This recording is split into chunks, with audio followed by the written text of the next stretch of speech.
Good morning guys. So eto po, magandang umaga po sa lahat.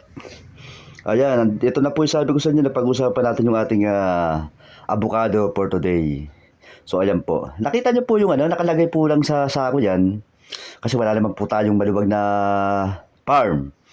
So ayan lang po, nakita niyo yung mga pinagbalatan na mangga. Ganyan. Ayan po. Ano po yan, durian po yan. Durio graveolens. So ito po, balik tayo sa avocado. Ito po mga avocado na to, guys, ano po ito? Hindi po ito grafted, no? Hindi po ito grafted. From the seeds po ito. Pero nakita niyo po, malusog na malusog siya. Dito po kasi sa amin, Sambales, no? Based on my experience, no? Dun po sa bakuran ng biyanan ko sa kabundukan po yun sa kanila eh. Bundok po, no? So dito po, ano po yun, hindi na po kami nag-grab pagka-avocado kasi usually 2.5 years to 3 years pinakamatagal, bumubunga na ho siya. So ayan po, nakita niyo po, ginawa ko lang po dito from the seeds, tapos kinat po siya. Kinat ko po dyan para yung sumanga po siya. Sumanga kaliwa kanan para mas maganda po yung tubo ng avocado natin. Magulang na po ito. Ito po, na po ito, isang taon na ho ito mahigit. Magdadalawang taon na, no? Para siyang, grafted, no? Kasi pandak lang yung puno niya. Ayan po, oh. Mag 2 years na po ito. Ayan, pinutol ko po yan dyan, oh. Tapos nilagyan ko lang ng tali para hindi na mapasukan ng mga insekto. So, wala kasi tayong latex paint. So, ayan po. Magulang na po yan. Magto 2 years na po yan. Mga, 1 year and 10 months na ho ito. So, sa madali sabi ho, malapit ang bumunga to mga to. Ayan po. Magulang na po yan. So, ako po, pagka-avocado po dito sa amin sa Sambales, hindi na po natin kailangang i-graft, no? Okay na po yung from the seeds. Tapos, pag mga, na siya, 5 months, kinakat ko na po yung ibabaw. Ayan po, nakasako lang po lahat yan, no? Wala naman po tayong maluwag na farm, eh. So, ayan po, kaya kahit po kayo, pwede po kayong mag-alaga nito sa bakuran nyo lang, no? Pag mga 5 months na po siya, ikat nyo po yung ibabaw. Yung pinakatalbos na sa ibabaw, yung talbos na yon, yung niya. Ikat nyo na po yun para po sumanga siya, no? Ayan po, nakita nyo yan, no? Ganyan po ginagawa ko. Nagiging po siya, napalibasan nakalagay din sa sako, nagiging dwarf.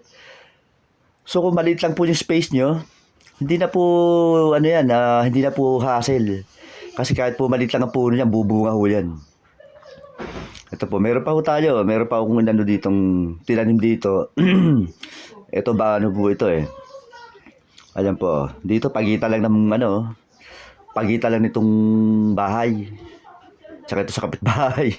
Sa kapitbahay, wala ko kasing tao rito na. So, ayan po. Ganito rin po ginawa ko dito. Ayan o.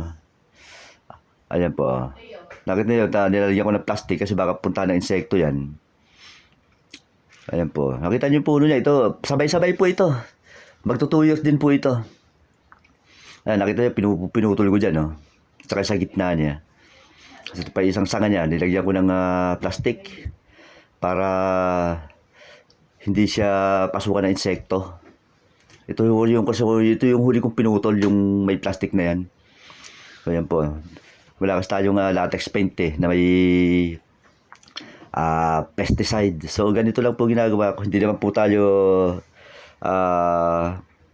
ganun ka-expert, pero ganito po yung ginawa ko, no? So, ayan po, magulang na po yan. Mag 2 years. Baka ito pong June o simulang hanggang July o August. Pag po, bubukan na ho ito mga to. Ganyan din po, kung kayo po sa bakura lang po, pwede nyo pong gawin to, no? Hindi na natin kailangan ng malawak na farm. Okay lang kung may malawak tayong farm, wala problema, mas maganda po yun. Pero kung sa kagaya ko lang po na sa bakuran lang, pwede po yung ganito. Pwede nyo pong i-try, no? Gaya po sabi ko po, yung sa akin, nilagay ko lang sa sako. Tapos nilagay ko lang po sa lupa niya, yung pong lupa na meron pong ipa. Tapos yung pong mga pinagbalatan ng prutas, no? Yun lang po, no? So kahit po kayo, kaya-kaya nyo pong gawin ito, no? Kahit dyan po sa bakuran lang, no? Ilagay nyo lang po sa sako, mas maganda po yun, no? Yung mga sako po ng dog food, okay? Maraming salamat po sa lahat ng nanood.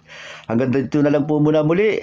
Thank you so much po sa lahat po ng mga nanood. Please like, share, and comment, and subscribe. Thank you so much and God bless you all. See you on my next vlog. Thank you. Bye-bye.